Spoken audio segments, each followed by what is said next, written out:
आज हम लोग एक्सरसाइज 13.2 का लेक्चर और कुछ क्वेश्चन भी देखेंगे, क्योंकि इसका जो थ्योरी है ना ज़्यादा बड़ा नहीं है, बहुत छोटा है, ठीक ना। थोड़ा सा समझाना है, उसके बाद चालू हो जाएगा क्वेश्चन भी, ठीक ना। चलिए मिसाल देखिए, जैसे मान लेना है, ध्यान से सुनिएगा। मान लेते हैं कि कोई सैंपल स्पेस है, ठीक ना, कोई सैंपल स्पेस है और इसी सैंपल स्पेस की दो घटनाएं ई और एफ है। कौन कौन है? ई और एफ, एक ही सैंपल स्पेस की दो घटनाएं हैं, ठीक है। तो अगर ई इंटरसेक्शन एफ लिखा हो तो इसको हम लोग बोलेंगे कि घटना ई और घटना एफ दोनों घटनाएं एक साथ घट रही है। इस चीज को बोल सकते हैं ना जी। अगर कहीं ई इंटरसेक्शन एफ लिखा है तो इसका मतलब कि घटना ई और घटना एफ दोनों घटनाएं जुगपद रूप से घट रही हैं या एक साथ घट रही हैं, कॉमन होकर घट रही हैं, ठीक है ना। तो अगर दो घटनाएं ई और एफ एक साथ घटे या कहें कि युगपद रूप से घटे तो इसे हम लोग ई इंटरसेक्शन एफ कहेंगे। तथा इसका एक और नाम है, यानी ई इंटरसेक्शन एफ लिखा है तो इसको हम ई एफ भी लिख देंगे, तो घबराना नहीं है। इस चीज को ऐसे भी हम लोग सूचित करते हैं।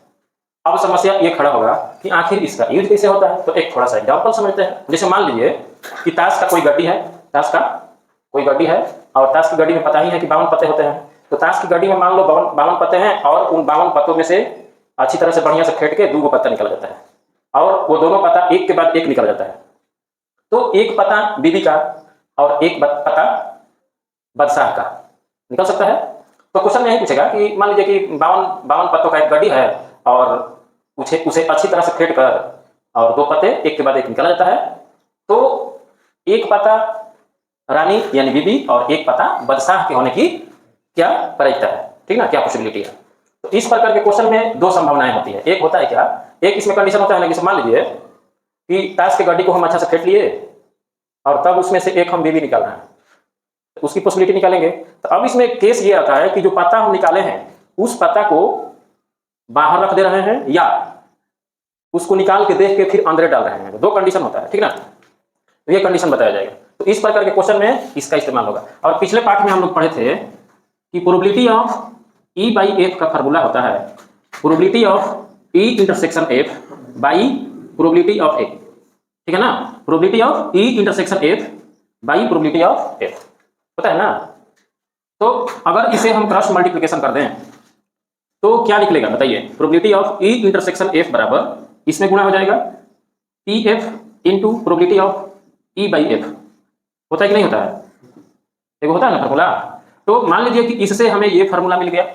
अगर इसी चीज में अगर हम हाई चीज ऐड कर दें प्रोबेबिलिटी ऑफ एफ बाई ई, तो इसको अगर हम निकालें, इसको हम अगर निकालें तो इसका भी फार्मूला हो जाएगा probability of E intersection F by probability of E. इसमें से अगर हम हाई चीज निकालें तो यहाँ probability of E intersection F बराबर probability of E into probability of F by E. हम यही चीज बताने वाले हैं।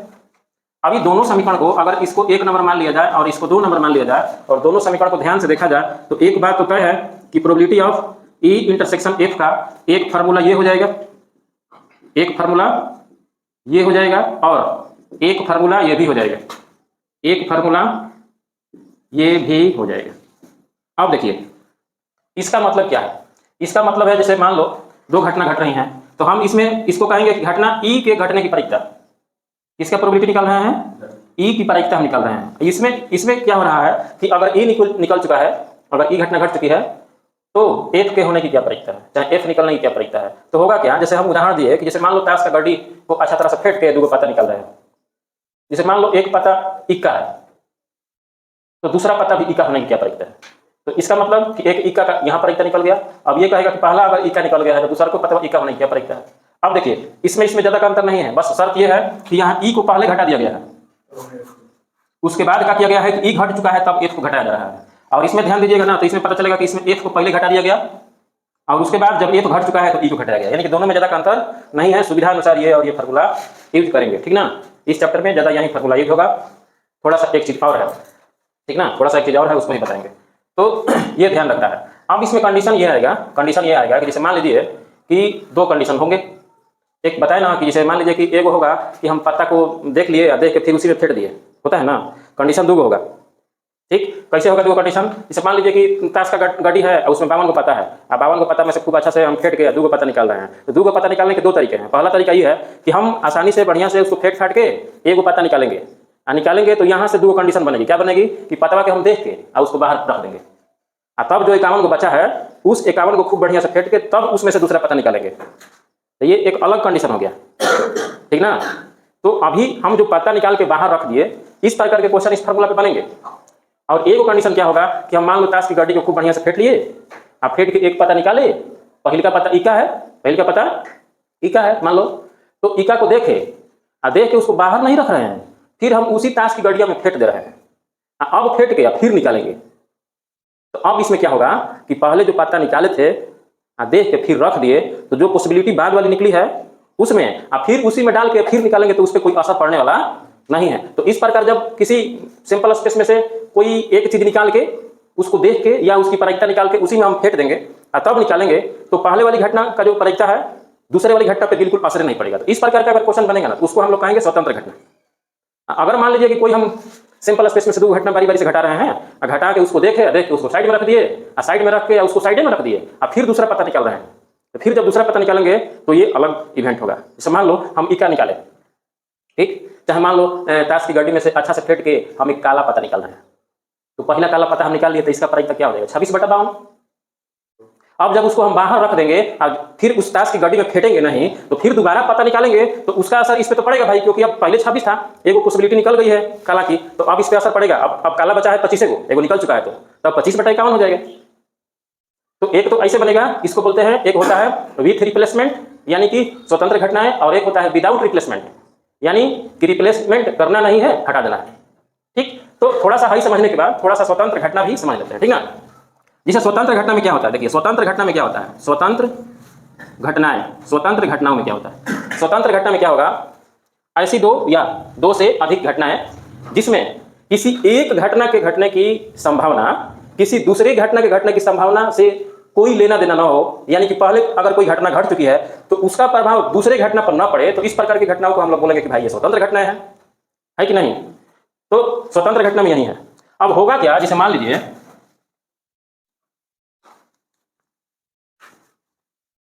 जैसे होगा क्या, देखिए स्वतंत्र घटना में एक बार फिर समझा दें क्या। जैसे मान लीजिए 2 घटनाएं ई और एफ है, तो 2 घटनाएं ई और एफ स्वतंत्र घटनाएं कहलाती हैं यदि ई के घटने का प्रभाव एफ पर न पड़े, दोनों स्वतंत्र रूप से घटेगी, तो इस प्रकार की घटनाओं को हम लोग बोलेंगे स्वतंत्र घटनाएं यानी कि इंडिपेंडेंट इवेंट। अब इसमें होगा क्या समझिए, जैसे मान लीजिए कि यहाँ probability of E intersection F का हम कोई फार्मूला लिख रहे हैं, मान लीजिए कि हम हाई फार्मूला लिख रहे हैं, ध्यान से समझिएगा, स्वतंत्र घटना का उदाहरण देना है, ठीक है। अब इसका मतलब होता है कि घटना ई की प्रायिकता होता है, कोई दिक्कत नहीं है। हाई कह रहा है कि भाई साहब जब ई घट चुका है, ई निकल चुका है, ई घटना घट चुकी है, तब एफ के घटने की क्या पॉसिबिलिटी है। तो हमको कहना यह है, मेरा कहना यह है कि ई हो चुकी है और घटना यहाँ स्वतंत्र है, बिल्कुल फ्री है, तो ये ई घट चुका है तो इसका प्रभाव इस पर तो पड़ेगा नहीं, समझिएगा बात को। जब ई घटना घट चुकी है तो इसका प्रभाव एक पे बिल्कुल नहीं पड़ेगा, तो जब प्रभाव नहीं पड़ेगा तो काहे का तू लिखेंगे भाई, तुमको हम नहीं लिखेंगे, हम सीधे पीएफ लिख देंगे, बात को समझिएगा। क्या लिखेंगे, सीधे पीएफ लिख देंगे, सीधे पीएफ लिख देंगे यानी कि प्रोबेबिलिटी ऑफ एफ लिखेंगे, इसमें कोई दिक्कत वाली बात नहीं है। तो आप लोग को ध्यान ये देना है कि जब मान लीजिए कि कोई घटना आएगी जो स्वतंत्र घटना हो, तो हाई लिखने के बाद, क्या लिखने के बाद, हाई लिखने के बाद आपको हाई बाटा में ई करने की जरूरत नहीं है, यानी ई घटा है तब एफ के होने की प्रायिकता करने की जरूरत नहीं है, सीधे इसको हटा देना है। तो अगर ई और एफ कोई स्वतंत्र घटनाएं हो तो probability of E intersection F बराबर probability of E into probability of F हो जाएगा। अगर 3 घटना हो तो इसी प्रकार चलता रहेगा, ठीक ना। बस इतना ही इसमें समझना था। जो भी हम 2-3 चीज बताए इसको हम लिख देते हैं, फार्मूला लिख लीजिएगा, उसके बाद क्वेश्चन बताएंगे तो समझ में आएगा। देखिए जो भी बताए उसका हम फार्मूला लिख दे रहे हैं, probability of E intersection F बराबर P E into probability of P F by E बराबर probability of F into probability of E by F. इसमें कोई दिक्कत, इसमें कोई दिक्कत ना। तो एक चीज हम लोग ई पढ़े, दूसरा बात आप लोग को ये समझाते हैं कि अगर एग्जाम में ऐसे इस बात को लिख दे तो घबराना नहीं है, इसमें ज्यादा का अंतर नहीं है, दोनों सेम बात है। ये नहीं कि आपको ऐसे दिखलाया जा रहा है और परीक्षा में ऐसे पूछ दे तो आप कहिएगा कि ला ये कहाँ से आ गया, तो हम पढ़ भी नहीं किए, ये ध्यान रखना है, दोनों सेम चीज है, ठीक ना। दूसरा चीज, यदि ए और बी स्वतंत्र घटनाएं हो, if A and B are independent event then, ठीक ना, स्वतंत्र घटनाएं हो तब, ए और बी स्वतंत्र घटनाएं हो तब क्या होगा, probability of A intersection B बराबर P A into P B हो जाएगा। हम ए भी कर दिए हैं, इसमें ज़्यादा दिक्कत नहीं होना चाहिए। अगर इसी को हम ऐसे करते ना, इसी को हम ऐसे लिखते तो P E into P A हो जाता, इसमें कोई दिक्कत नहीं है ना, स्वतंत्र घटना रहेगा तो ऐसे होगा। क्वेश्चन बनाएंगे तो ज़्यादा समझ में आएगा। अगर मान लो कि 3 घटना हो जाए, ठीक ना, अगर मान लो 3 घटनाएं ए बी और सी क्या हो, स्वतंत्र घटनाएं हो, क्या हो, स्वतंत्र घटनाएं हो, तो प्रोबेबिलिटी ऑफ, इसको हम ऐसे लिख देते हैं, बढ़िया रहेगा, इसको आप ऐसे भी लिख सकते हो, कोई दिक्कत नहीं है यहां। तो क्या करोगे, probability of A into probability of B into probability of C, कोई दिक्कत, ऐसा ही कर देना है। तो यही एक दो फार्मूला है और यही सब चीज समझना था। अगर समझ में आ गया तो आगे क्वेश्चन की ओर बढ़ेंगे। क्या दिक्कत है, दिक्कत है तो बोलिएगा, बता देंगे। हाँ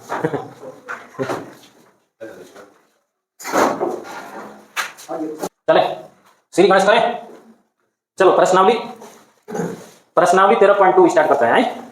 तो प्रश्नावली 13.2 का पहला क्वेश्चन है ना, पहला क्वेश्चन है, यदि प्रोबेबिलिटी ऑफ ए बराबर 3/5, क्या चीज, प्रोबेबिलिटी ऑफ ए बराबर 3/5 है ना, और प्रोबेबिलिटी ऑफ बी बराबर कितना है भाई, 1/5, और ए तथा बी स्वतंत्र घटनाएं हैं, तो probability of A intersection B ज्ञात करें, ठीक ना। क्या करना है हमको, probability of A intersection B बराबर हाउ मच, ये निकालना है। बहुत आसान है, बनता है आसानी से, लेकिन चलिए सीधी गणित करते हैं। देखिए हम अभी बताए कि अगर ए और बी 2 घटनाएं स्वतंत्र हो, है ना, इंडिपेंडेंट हो, तो उसका फार्मूला होता है probability of A into probability of B, कोई दिक्कत नहीं है। तो इसका है वैल्यू, इसका वैल्यू है 3/5 और इसका वैल्यू है 1/5, तो मल्टीप्लाई करेंगे तो 3/25 हो जाएगा और यही इसका आंसर हो जाएगा, कोई दिक्कत वाली बात नहीं, ठीक ना। तो आप लोग से भी बन जाता, कोई दिक्कत नहीं होता, लेकिन चलो हम श्री गणेश से कर दिए, असली अब आएगा मजा दूसरा क्वेश्चन से, ठीक ना। चले, दिखाना था, बन गया। चलिए दूसरा ध्यान से समझिएगा, दूसरा में है दम, देखो बनिए बिल्कुल। चलो 2 नंबर क्वेश्चन ध्यान से समझिएगा, 2 नंबर, ठीक ना। इसमें असली थ्योरी का पार्ट कितना समझ में आया है, समझ में आएगा, ठीक ना। चलिए 52 पत्तों की एक गड्डी में से, 52 पत्तों की एक गड्डी में से यादृच्छिक बिना प्रतिस्थापित किए, ध्यान दीजिएगा, बिना प्रतिस्थापित किए, विदाउट रिप्लेसमेंट लिखा होगा इंग्लिश में, है विदाउट रिप्लेसमेंट, बिना प्रतिस्थापित किए गए 2 पत्ते निकाले गए, बता रहे हैं, दोनों पत्तों के काले रंग का होने की प्रायिकता ज्ञात कीजिए। यानी कि 2 पत्ते निकालने हैं, ये तो बताया है, बारी बारी निकालने हैं, और ध्यान रखना यह है कि बिना प्रतिस्थापित किए निकालना है। क्या करना है, बिना प्रतिस्थापित किए, इसका मतलब है विदाउट रिप्लेसमेंट, यानी कि पत्ता निकल गया तो उस पत्ता को अब उसमें मिलाना नहीं था उसकी गड्डी में, उसको साइड रखिए, विदाउट रिप्लेसमेंट, मतलब पत्ता निकाल दिए हम, उसका प्रोबेबिलिटी निकाल लिए, चलो भाई तू साइड, अब उसको फिर इसमें नहीं रिप्लेस करना है, ठीक ना। तो पत्ता तो 2 निकलेंगे और दोनों पत्तों के काले रंग का, है ना। तो यहां मानेंगे हम, माना कि पहला पत्ता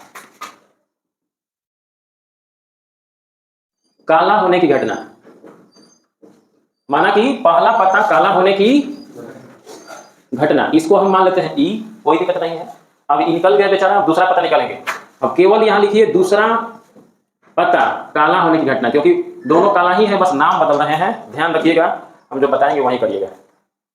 अब देखिए ताश की गड्डी में टोटल कितने होते हैं, टोटल 52 ही पत्ते होते हैं।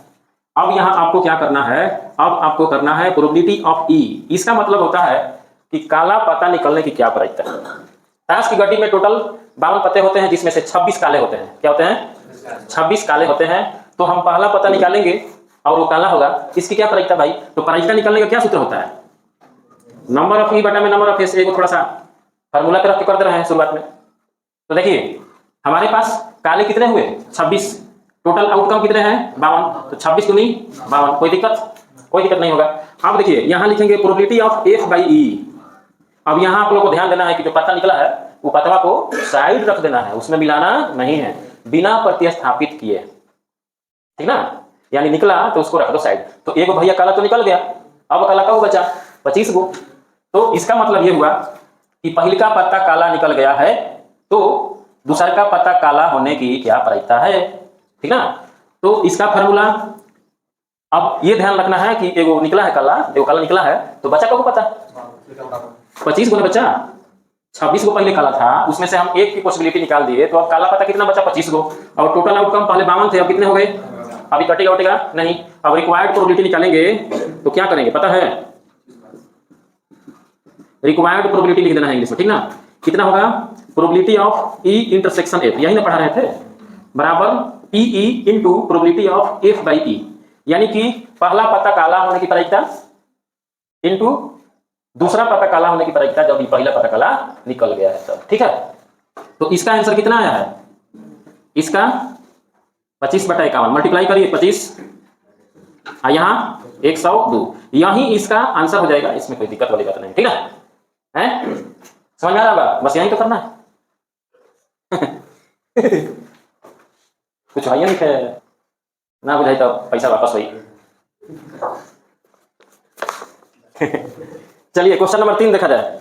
संतरों के एक डिब्बे का निरीक्षण, उनमें से 3 संतरों को यादृच्छिक बिना प्रतिस्थापित किए हुए निकाल करके देता है। ना देख लो कि मंडिया में संतरा का डिब्बा जाला ना तो में 2-3 गो निकाल के देखल, हाँ ठीक बा, हाँ ठीक बा, और एगो निकल ठीक बा हो, और इहो ठीक बा, और इहो ठीक बा, एकर माल सही बा, चलो बेचा, कितना पैसे लेबा, उहे क्वेश्चन नहीं है, सुना। तो संतरों के एक डिब्बे का निरीक्षण, उसमें से 3 गो संतरा को यादृच्छिक बिना प्रतिस्थापित किए विदाउट रिप्लेसमेंट निकाल करके जाता है। यदि तीनों निकाले गए संतरे अच्छे हों तो उसे बिक्री के लिए एक्सेप्ट कर लिया जाता है, मतलब स्वीकृत कर लिया जाता है। माने रेंडमली 3 गो कोनो निकाले के बाद संतरा अगर तीनों सही हो गई तो करके बिक्री खातिर पास कर देवे के बाकी, ठीक बा। पहले बात के समझा, माने संतरा का डिब्बा है, उस डब्बा में से रेंडमली कोई भी 3 गो पीस निकालता है, अगर तीनों पीस सही हो जाता है तो बिक्री के लिए वो पास हो जाता है, स्वीकृत हो जाता है, एक्सेप्ट कर लिया जाता है कि इसका माल सही है, इसे लिया जाए, बेचा जाए। बस समझ होता है, जितना कहता है उतना बस आगे आगे बताता नहीं। अन्यथा अगर तीनों में से कोई खराब निकल गया तो उसे रिजेक्ट कर दिया जाता है, अस्वीकृत कर दिया जाता है, ठीक है ना। एक डब्बा जिसमें 15 संतरे हैं, एक डब्बा में 15 संतरे हैं, अब ध्यान से यह सुनिए, एक डब्बा में 15 संतरे हैं जिसमें 12 गो अच्छे हैं और 3 गो खराब हैं, तो बिक्री के लिए स्वीकृत होने की प्रायिकता ज्ञात कीजिए। बिक्री के लिए स्वीकृत होगा, तो बिक्री के लिए स्वीकृत कब होगा, जब तीनों संतरा अच्छा होगा। बात को समझिएगा, प्रोबेबिलिटी बहुत कुछ बोलता है, ये 10वां क्लास का प्रोबेबिलिटी नहीं है, हिसाब की तरह समझना है। बिक्री के लिए स्वीकृत तब होगा जब तीनों संतरा एक के बाद एक, एक के बाद एक, एक के बाद एक, तीनों अच्छा होगा, ठीक है ना। और एक डब्बा में कितने संतरे हैं भाई, नंबर ऑफ फेस कितने हैं, 15। अब इसमें खराब संतरे हैं ना जी, इसमें खराब संतरे कितने हैं, 12 ना। अच्छा एक मिनट, पहले अच्छे को लिख देते हैं। अच्छे संतरे कितने, 12। खराब संतरे कितने, खराब संतरे 3। चलिए लिख लिए। अब बिक्री के लिए स्वीकृत करना है। दूसरा बात ये ध्यान देना है कि बिना प्रतिस्थापित किए हुए निकालना है। कहने का मतलब ये है कि हम एक संतरा निकाल लिए, सही है, तो फिर निकाल कर इसे देख के उसी में फेंट नहीं देना है, उसको साइड रखना है। ये बस समझ में आ रही ना, विदाउट रिप्लेसमेंट की बात है, ठीक। तो 3 संतरा निकलना है, तो मान लिया कि पहला संतरा अच्छा होने की घटना एबीसी मान लेना, एबीसी माना कि पहला संतरा अच्छा होने की घटना घटना कौन सी ए, माने पहले का संतरा अच्छा होगा, उस चीज की जो वो जो घटनाएं हैं हम उसको ए मान लिए। अब यहां लिखेंगे दूसरा संतरा अच्छा होने की घटना, नाम दे देते हैं बी, क्या देते हैं बी। फिर तीसरा को है ना जी, तीसरा संतरा अच्छा होने की प्रायिकता कितनी है, सी। अब बारी बारी से इत्मीनान से हम काम करेंगे। अब देखिएगा ध्यान से, प्रोबेबिलिटी ऑफ ए बराबर, यानी कि पहले का संतरा अच्छा निकलने की क्या प्रायिकता है, अच्छा कब है, अच्छा कब है 12 गो, तो पहले का संतरा अच्छा निकलेगा 12/15। इसमें किसी को दिक्कत, यही समझना है आप लोग को। फिर दूसरा का संतरा अच्छा निकलने की क्या प्रायिकता है। अब इसका मतलब तो समझ में आता होगा कि पहले का संतरा अच्छा निकल गया है तब दूसरा का संतरा अच्छा निकलेगा प्रायिकता है। एक बहुत मतलब समझेगा चाहिए, पहले का संतरा अच्छा निकल गई बा तो दूसरा का संतरा अच्छा निकलेगा का पॉसिबिलिटी बा। तो अब बताओ, एक तो हमने निकाल लेगा अच्छा, तब घटी ना, पहले 12 था, अब कितना होगा 11, 15 है तो कितना हो जाएगा 14। ये भी समझ में आता होगा। अगला प्रोबेबिलिटी ऑफ CAB, कोई दिक्कत? यानी कि ए और बी दोनों अच्छा संतरा निकल चुका है, तब सी को भी अच्छा निकलने की क्या पॉसिबिलिटी है? क्या दिक्कत है?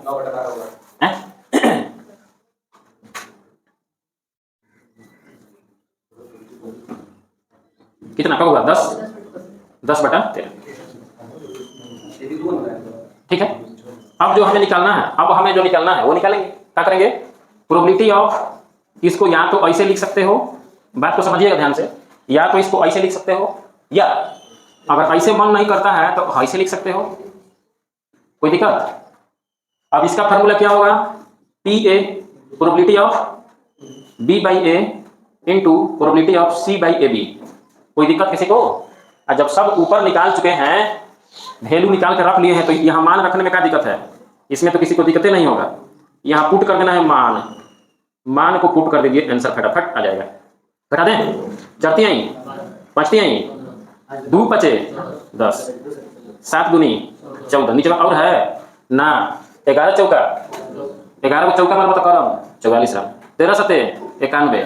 वर्ल्ड कप चल रहा है भाई, रन बनाओ 44/91, 44 मिलाइए, आ रहा होगा एकदम। ठीक है, बहुत टाइम कम मिलता, दिन में छोट होता।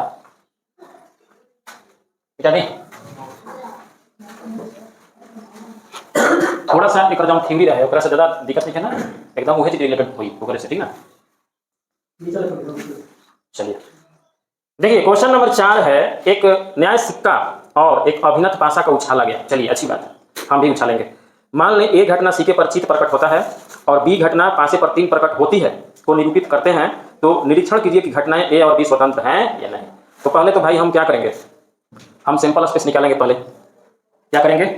4 नंबर क्वेश्चन का हम लोग सैंपल स्पेस निकालेंगे। सैंपल स्पेस निकालेंगे, कहाँ का करना है? एक सिक्का है ना जी, एक सिक्का है, एक सिक्का और एक पासा, कोई दिक्कत? एक सिक्का और एक पासा को उछाल दिया गया है। चलिए देखते हैं इसका सैंपल स्पेस क्या होता है।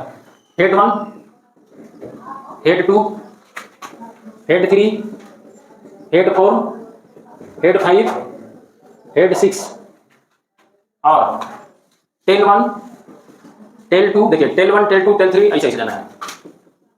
Tail 3, tail 4, tail 5, tail 6। किसी को कोई दिक्कत? सैंपल स्पेस निकाल लिए तब असली समझ में आएगा, ठीक ना। इसमें कोई दिक्कत नहीं, कैसे हम निकाले। चलिए आगे बढ़िए।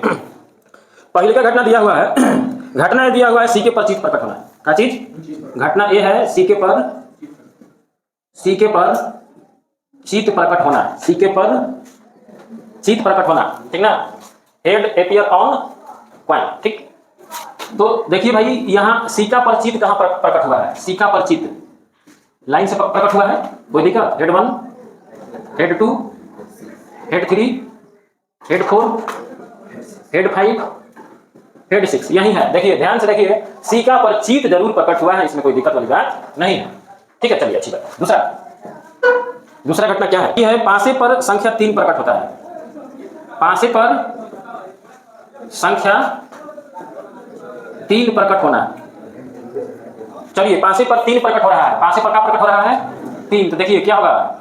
हेड 3, टेल 3 और है नहीं है, कोई बात नहीं है। मेरे पास घटना ए है सिक्के पर चित्त वाला, और दूसरी घटना भी है पासे पर 3 प्रकट होने वाला, ठीक है ना। हम लोगों को करना क्या है? चेक करना है कि घटना ए और घटना बी जो है वो स्वतंत्र घटना है कि नहीं है, ठीक ना। तो देखिए हम क्या करेंगे, यहाँ ए इंटरसेक्शन बी निकालेंगे। कितना? दोनों में क्या कॉमन है? हेड 3, कोई दिक्कत नहीं है। अब यहाँ हम इसका नंबर काउंट करेंगे भाई, इसका नंबर काउंट करेंगे, कितना होगा? 1। अब इसका हम प्रोबेबिलिटी निकालेंगे, इसका प्रोबेबिलिटी निकालेंगे। Probability of A intersection B बराबर क्या होगा? Number of A intersection B बटा में नंबर ऑफ एस, होता है कि नहीं फॉर्मूला? तो ये 1 है, इसका कितना है? नंबर ऑफ एस कितना है? यहाँ जोड़िए, यहाँ नंबर ऑफ एस कितना है? जोड़ लीजिए, 12 हुआ है, तो यहाँ 12 लिख दीजिए, कोई दिक्कत? इसको 1 नंबर मान लीजिए। अब एक काम करिए, एक और काम करिए, क्या करोगे पता है? प्रोबेबिलिटी ऑफ ए निकालिए, तो क्या होगा? नंबर ऑफ ए बटा में, तो नंबर ऑफ ए गिन सकते हो आसानी से, कोई दिक्कत वाली बात है नहीं। कितना है बोलिए? 6। ये कितना है? 12, 6 दूनी 12। चलिए इसको 2 नंबर मान लीजिए। प्रोबेबिलिटी ऑफ बी निकाल लीजिए, नंबर ऑफ बी बटा में नंबर ऑफ एस, कोई दिक्कत? नंबर ऑफ बी कितना है? 2 बटा 12, कितना? 1/6। ये कितना हो गया? 3। अब हमें चेक करना है कि घटनाएं स्वतंत्र है कि नहीं। तो स्वतंत्र घटना होने के लिए हम क्या करेंगे पता है, हम क्या करेंगे, probability of A into probability of B निकाल के देखेंगे। ध्यान दीजिएगा, ये निकाल के देखेंगे कितना होता है। तो पी कितना है 1/2 है, पीबी कितना है भाई 1/6 है, गुणा करेंगे तो कितना 1/12।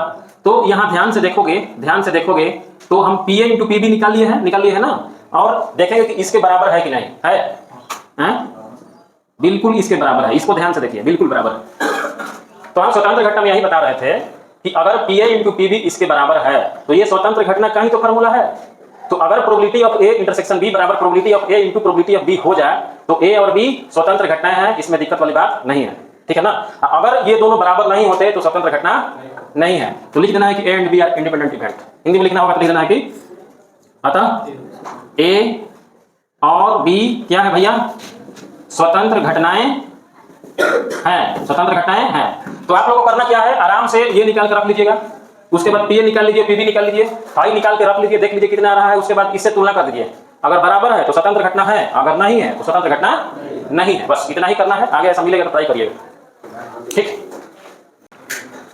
क्वेश्चन नंबर 5 है, एक पासे पर 1 2 3 लाल रंग से और 4 5 6 हरे रंग से लिखे गए हैं। अच्छी बात है। इस पासे को उछाला गया है। मान ले ए घटना संख्या सम है, ठीक, और बी घटना संख्या लाल रंग से लिखी गई है को निरूपित करते हैं। क्या ए और बी स्वतंत्र है? तो देखिए, एक पासे पर 1 2 3 लाल रंग से लिखा गया है, लाल वाला तो इंक में नहीं है, नहीं तो लिख के दिखाते हैं। एक पासे पर 1 2 3 लाल रंग से है और 4 5 6 हरे रंग से है। इस पासे को उछाला गया है। तो देखिए, जब पासे को उछालेंगे, एक ही पासा है हमारे पास, तो जब उछालेंगे तो क्या होगा, 1 2 3 4 5 6, इससे ज़्यादा तो होगा नहीं, एक ही पासा है, उस पासे को उछालेंगे तो इतना ही आएगा। और ये तीनों काची से है, रेड से है, और ये ग्रीन से है। कोई दिक्कत, समझते चलते हैं। अभी कह रहे हैं कि घटना ये जो है ना संख्या सम है। घटना ये क्या है, संख्या क्या है भाई, सम है, संख्या सम है। तो एक बात बताइए, इसमें अगर सम को हम शामिल करें तो क्या क्या हो सकता है, 2 होगा, 4 होगा, 6 होगा, इसमें किसी प्रकार का कोई दिक्कत नहीं है। और दूसरी घटना जो बी है उसमें कह रहा है कि संख्या लाल रंग से लिखी गई है। संख्या काची से लिखी गई है, हाँ, तो संख्या लाल रंग से लिखी गई है, संख्या लाल रंग से लिखी गई है, लिखी गई है। तो लाल रंग से लिखी गई है, इसका मतलब क्या होगा कि 1 2 3 ना, ये तीनों जो है लाल रंग से लिखी गई है। चलिए, अब क्या करना है, ए और बी को चेक करना है कि स्वतंत्र है कि नहीं है। तो देखिए इसमें क्या करना है, देखिए अब आराम से क्या करिए, यहाँ नंबर ऑफ एस लिख लीजिए। कितना होगा, टोटल 6 है, इसको काउंट करिए, 6 है। नंबर ऑफ ए कितना है भाई, 3 है। नंबर ऑफ बी कितना है, ये भी 3 है, कोई बात नहीं। अब सबका हम लोग क्या करें, सबका हम लोग प्रोबेबिलिटी निकाल लें। प्रोबेबिलिटी ऑफ ए बराबर कितना, number of A by number of S हो जाएगा कि नहीं, यही ना फार्मूला है, इसका यही फार्मूला है।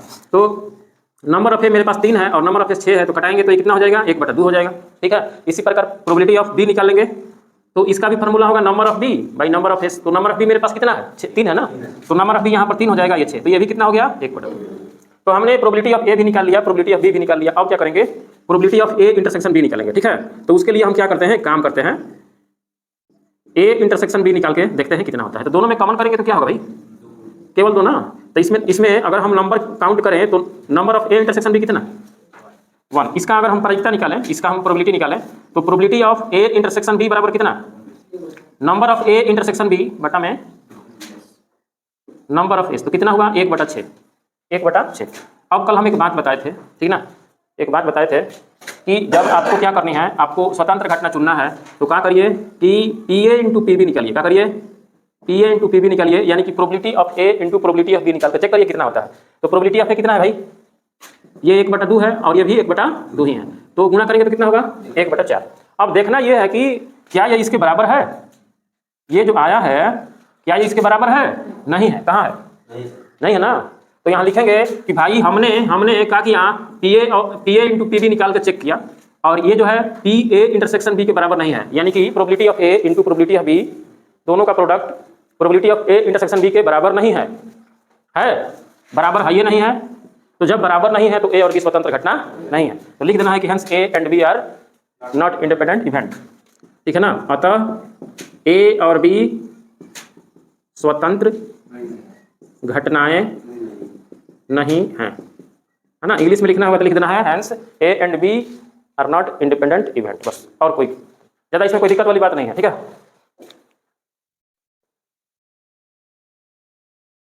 ना चेक कर लिए यार।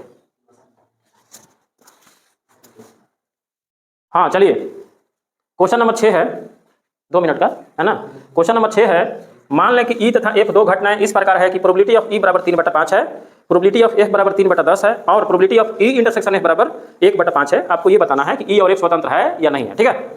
तो ये तो एकदम सब कुछ दे दिया है, इसमें कुछ करना ही नहीं है, बनले बनाओ दे दिया है, ज़्यादा इसमें कुछ करने की जरूरत नहीं है। देखिए 6 नंबर में ज़्यादा कुछ करने की जरूरत नहीं है। देखिए प्रोबेबिलिटी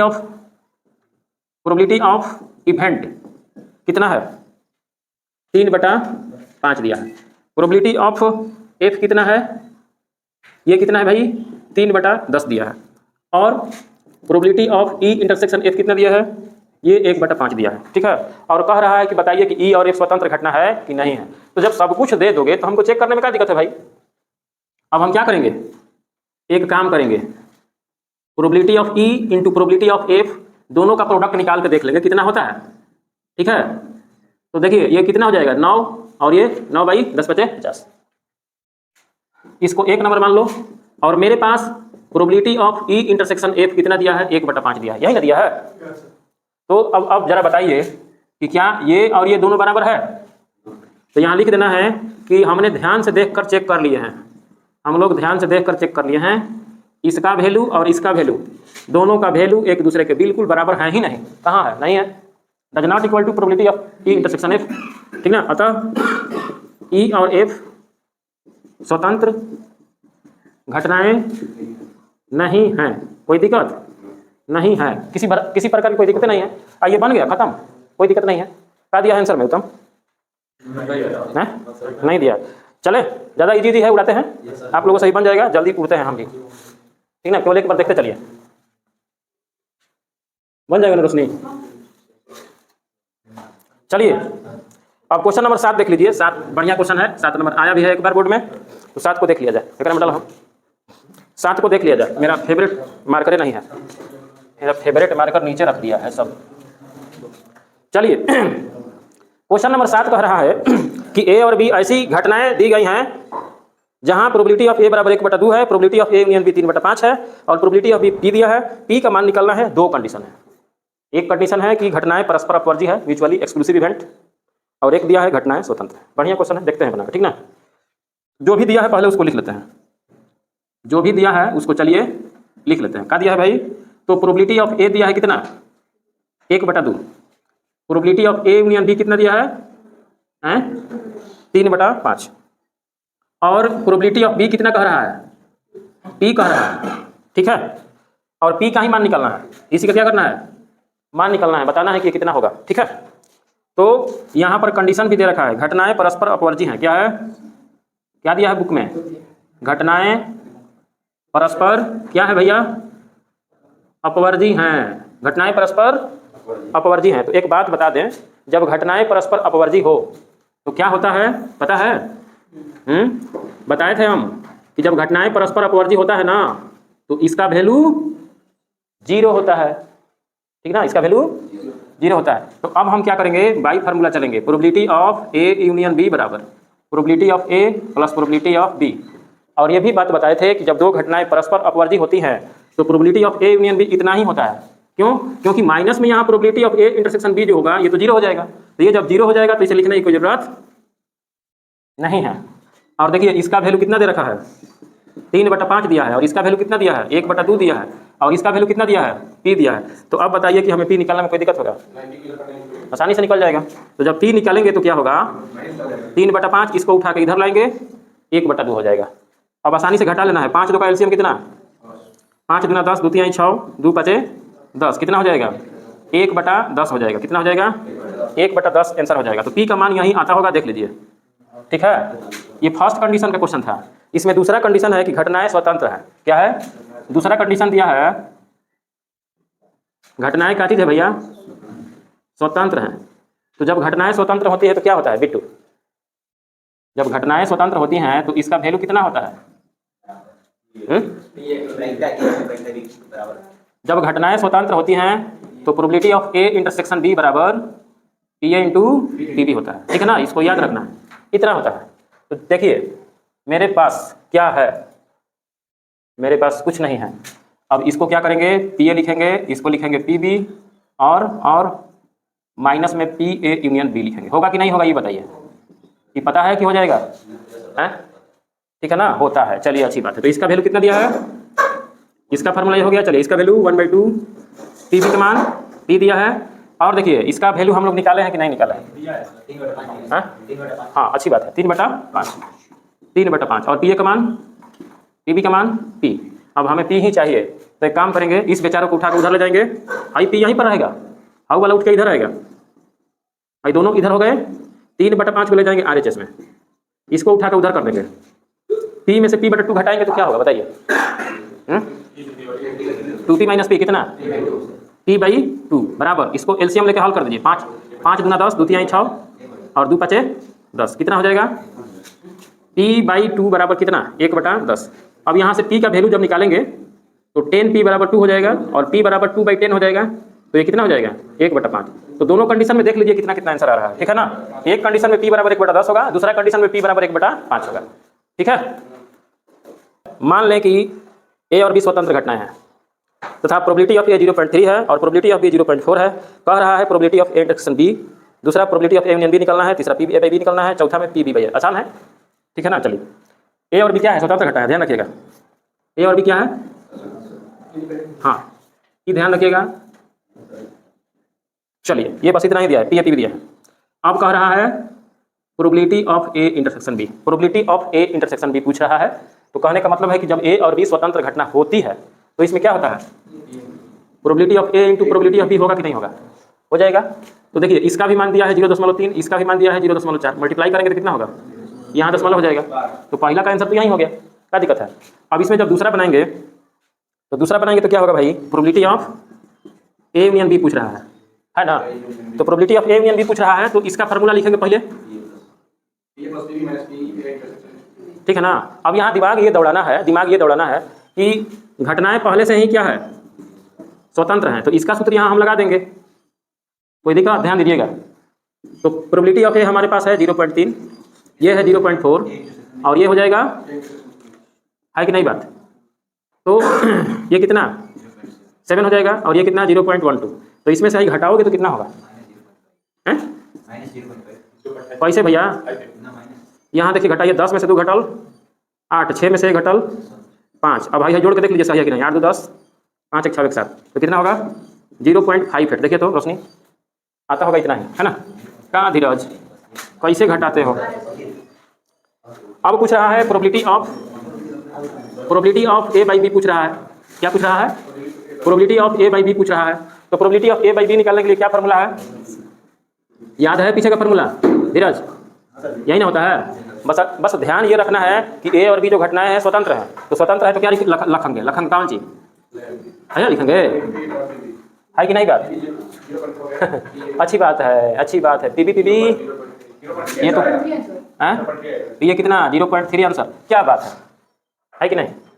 चलिए आता होगा 4 नंबर में है प्रोबेबिलिटी ऑफ b/a। तो एक बात आप लोगों को बता दें, कहने का मतलब ये है कि ये तो बेचारा पहले से ही कह रहा है कि घटनाएं स्वतंत्र हैं। तो हम एक बात बताए थे कि जब 2 घटना बिल्कुल स्वतंत्र है और इसका मतलब है कि A घट चुकी है, तब B के घटने की क्या प्रायिकता है? और घटनाएं बिल्कुल स्वतंत्र है, तो ये घटे चाहे ना घटे उस पर क्या असर पड़ेगा यार? इस पर तो कोई असर पड़ेगा नहीं। तो कहने का मतलब कि जब घटनाएं स्वतंत्र है तो इतना करने की जरूरत नहीं है। ये किसके बराबर हो जाएगा? P/A के। इस बात को ध्यान रखिएगा। एक बार हम उसको थोड़ा लॉन्ग बना दिए, इसको थोड़ा शॉर्ट बनाइए। क्या करिए? शॉर्ट बनाइए, क्योंकि घटनाएं स्वतंत्र हैं तो प्रोबेबिलिटी ऑफ b/a बराबर प्रोबेबिलिटी ऑफ b होगा। इसमें कोई दिक्कत नहीं है। तो p/b कितना है? आंसर मिला सकते हो, इतना ही आता होगा। ठीक ना, ये ध्यान रखना है। ठीक है, बहुत इजी क्वेश्चन है इधर 8 नंबर। अब असली 9 नंबर क्वेश्चन देखते हैं। 9 नंबर में है ना दम है। चलिए 9 नंबर देख लेते हैं।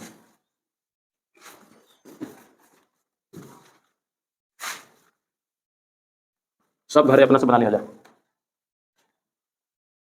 क्वेश्चन नंबर 9 है, ध्यान से सभी लोग देखेंगे। ठीक ना, 9 नंबर बढ़िया है। दी गई घटनाएं a और b ऐसी हैं कि प्रोबेबिलिटी ऑफ a बराबर 1/4 है। कितना है? प्रोबेबिलिटी ऑफ a 1/4 है। प्रोबेबिलिटी ऑफ b कितना है? 1/2 है। और probability of a intersection b कितना है? 1/8 है। ये सब दिया हुआ है और हम लोग को करना क्या है? ये निकालना है प्रोबेबिलिटी ऑफ a नहीं और बी नहीं, ये निकालना है। बाप रे बाप, कौन बनाया है चला हैं? ये निकालना है, ये निकालना है भाई। कौन चला बनाया है बताओ। देखिए देखिए देखिए, सुनिए सभी लोग ध्यान से सुनेंगे। ये दिया है, ये दिया है, ये दिया है, इसका वैल्यू निकालना है। देखिए इसका मतलब होता है, इसका मतलब होता है ए नहीं लिखा है तो इसका मतलब यहाँ कपार पे एगो टोपी, और का मतलब होता है इंटरसेक्शन, और बी नहीं का मतलब इसके सर पे टोपी। और 11 क्लास में डमार्गन फार्मूला पढ़े हो कि इसका होता है एक ऐसे ए यूनियन बी का कॉम्प्लीमेंट, सीधे डमार्गन टाइप का, ठीक ना, 11 क्लास सेट थ्योरी। अब क्या करेंगे फिर, अब प्रोबेबिलिटी में जब एंट्री मारोगे तो कॉम्प्लीमेंट का क्या होता है 1 minus probability of A union B. ध्यान से समझिएगा, समझ में आ रहा बात।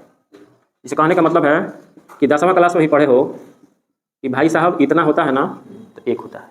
तो कहने का मतलब कि अगर मान लो कहीं ऐसे लिखा हुआ है तो इसको ऐसे नहीं लिखोगे, तो यहाँ ए यूनियन बी के कॉम्प्लीमेंट ही तो है, तो इसको 1 minus probability of A union B कर दो, सेम 10 क्लास के ही रूल्स पे, ठीक है।